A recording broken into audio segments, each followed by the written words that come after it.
Et Kurama, pour la première fois, doute. Pour la première fois, il écoute. À ce moment, tout change. Kurama cesse d'être une prison, il devient un allié. Le mode chakra de Kyuubi est né. Le corps de Naruto est auréolé d'or, de flammes douces. Ses yeux deviennent ceux du renard. Ses pupilles brillent d'une lumière divine. Mais ce n'est pas qu'un effet visuel.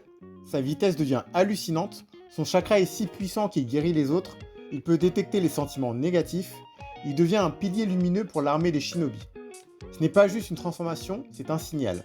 Naruto devient le cœur de la guerre, le soleil des ninjas. Mais la vraie fusion arrive plus tard. Kurama n'est plus scellé, il coopère totalement avec Naruto. Ils se font confiance, ils se battent ensemble. Et Naruto passe en mode Kurama complet. Une forme gigantesque dorée où il fusionne totalement avec le chakra du renard. Il devient un Tailed Beast mode, conscient, précis et stratégique. Lors de l'affrontement contre Obito, Madara ou encore Kaguya, cette forme devient essentielle. Mais plus encore, ce mode ne fait pas que frapper fort. Il unit. Il permet à Naruto de lier tous les bijoux, de les rassembler.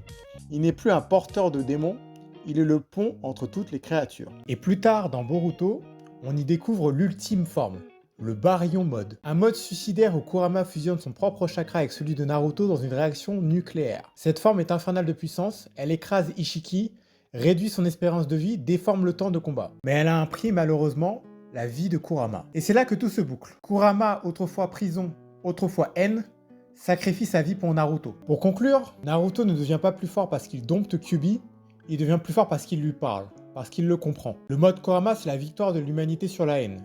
La preuve que même un démon peut changer si on lui tend la main. Et dans ce monde de ninja où la vengeance est partout, Naruto est le premier à dire je te pardonne. Et c'est pour ça qu'il devient Hokage, pas pour sa puissance mais pour ce qu'il incarne.